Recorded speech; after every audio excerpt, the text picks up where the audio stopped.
사랑하는 영락교회 성도들에게 주님의 평화의 인사를 전합니다.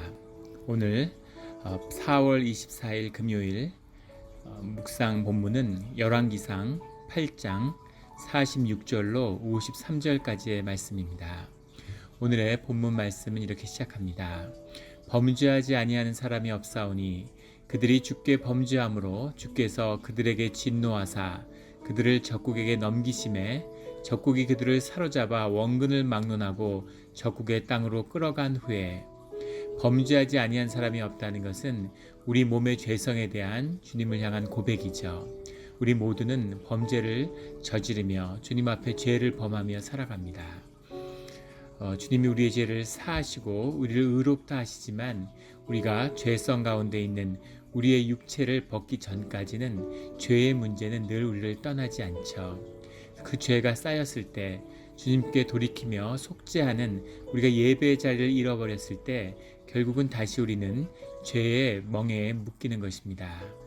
그들이 사로잡혀간 땅에서 스스로 깨닫고 라고 하는 말, 그 사로잡힌 삶의 자리, 주님이 주신 땅과 유업을 잃어버린 그 지경에 이르렀을 때 그때 스스로 깨닫게 된다는 거죠.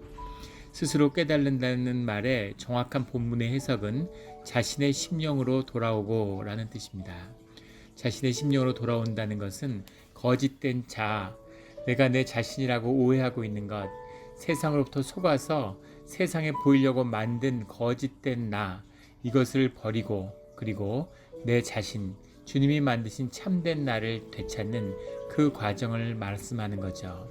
내 자신의 심령으로 돌아올 때 내가 진짜 누구였는지 주님 앞에서 발견될 때 그 깨지고 절망하며 좌절한 자리에서 주님의 진실을 만날 때 그때 주님께 우리의 간구와 아픔을 주님이 들으신다는 겁니다.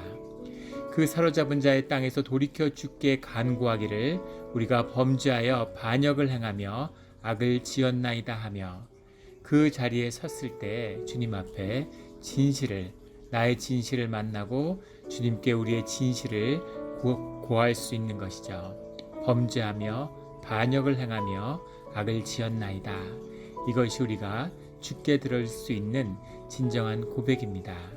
이 자리에서 아버지의 사랑을, 그 아픔을 만날 때 우리가 비로소 주님께 돌이킬 수 있는 것이죠. 이 잡혀간 땅에서 마음과 온 뜻으로 주께 돌아와서 주께 기도하거든 이렇게 고백하고 있습니다. 49절에 그들의 일을 돌아보시고 50절에 용서하시며 사하시고 불쌍히 여김을 얻게 하사 주님께 돌이키고 주님께 기도할 때 주님은 우리를 돌아보시고 용서하시고 그리고 우리들의 허물을 사하시고 그리고 불쌍히 여기신다는 거죠. 우리가 땅을 잃고서 유리하는 자가 된다는 의미는 그것을 주님의 뜻으로 받아들였다는 고백을 주님께 드리는 것입니다. 우리의 삶의 많은 것, 모든 것을 잃은 것 같지만 그 모든 것도 결국은 주님의 허락하에 주님의 뜻 가운데 이루어진 일임을 인정하고 주님께 돌이키는 것이죠. 그때 주님께서 우리의 삶의 자리의 일들을 주님의 일로 받아주신다는 겁니다. 50절에 나오는 허물을 사하시고의 허물은 파사라고 하는 말인데 이 말은 단순히 허물이라는 뜻이 아니라 반역이라는 의미가 더 강합니다.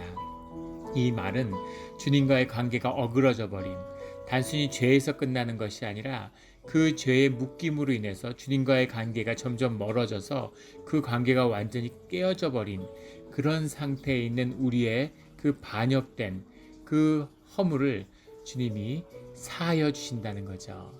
주님이 이것을 사하시며 우리가 회복되기를 기다리는 집 나간 탕자를 기다리는 아버지의 애틋한 마음, 그것이 우리를 기다리고 우리가 회복되기를 기다리는 주님의 말씀임을 성경은 증거하고 있습니다. 어떤 자리에 있던 무슨 일이 있던 주님을 인정하고 주님께 돌이키는 우리 모두가 되기를 주의 이름으로 축원합니다. 51절에 그들은 주께서 철 풀무 같은 애굽에서 인도하여 내신 주의 백성이다. 철 풀무라고 하는 것, 풀무라고 하는 건 쿠트라는 말인데 용광로를 의미하는 거죠. 용광로는 재련한다는 뜻인데 성경에서는 정금을 재련하는 이야기가 나옵니다. 금을 재련한다는 의미는 우리의 그 고난을 통해서 우리의 삶을 연단함으로 우리 삶 가운데 주님의 형상이 귀하게 드러나게 만드는 것, 이것이 정금을 풀무에서 재련하는 의미죠. 그런데 여기 나오는 철을 풀무라고 하는 것, 철을 재련한다고 할 때는 그런 우리의 형상을 드러나게 하는 것이 아니라 우리가 고통 가운데 있다는 것을 의미하는 비유입니다.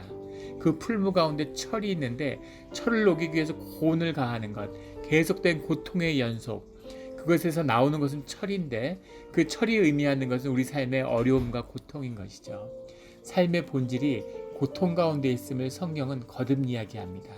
불타는 떨기나무에서 그 가시나무를 붙드는 그 아픔, 고난, 이것이 삶의 본질입니다. 그런데 그 아픔 속에서만이, 그 진실 안에서만이 주님을 만나는 거죠. 그 아픔 가운데, 우리의 깊은 삶의 아픔 가운데 주님의 아픔을, 주님의 깨진 마음을 만나는 것입니다. 아픔이, 고난이 우리가 주님과 함께하는 비밀입니다. 그 고난이 우리에게 필요 없다면, 더 이상 우리에게 풀무가 필요 없다면, 더 이상 우리에게 연단이 필요 없다면, 그러면 이 땅에서 우리 삶은 졸업을 하게 된 것이 되겠죠. 주님이 우리를 주님의 땅으로, 고통이 영원히 없는 곳으로 인도하실 것입니다. 주님이 그 풀무와 같이 고통스럽던 자리에서 주의 백성을 인도하여 내사 주의 소유가 됨이니이다. 우리가 주의 소유가 됐다고 고백하고 있습니다.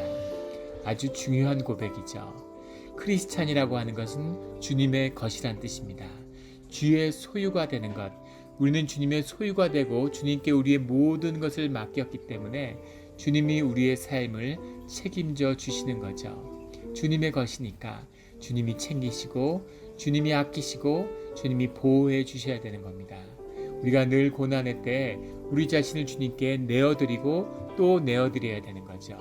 결코 내 것이 아닌, 세상의 것이 아닌, 그 누구의 것이 아닌 주님의 소유가 된다는 것이 복의 근원이고 비밀인 것을 솔로몬은 알고 있는 거죠. 솔로몬은 7가지의 간구의 기도를 주님께 드리고 주님께 주님의 소유가 되게 해달라고 그렇게 간구하고 있습니다. 53절에는 만민 가운데서 그들을 구별하여 주의 기업으로 삼으셨나이다. 우리가 주님의 것이고 우리가 주님의 분깃이라는 거죠.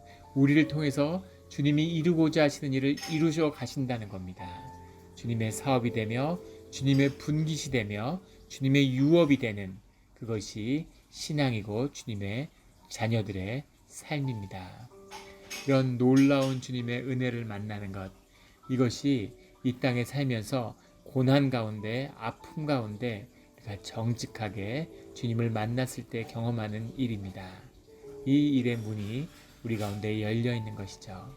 주님께 기도하며 우리의 심령이 회복되어서 우리의 심령 가운데 고요한 적막과 암흑 가운데 계시는 침묵하시는 주님, 그 주님의 사랑을, 애틋한 마음을 만나는 우리의 이 시간, 이 기도의 시간이 되기를 예수 그리스도의 이름으로 축원합니다. 아멘.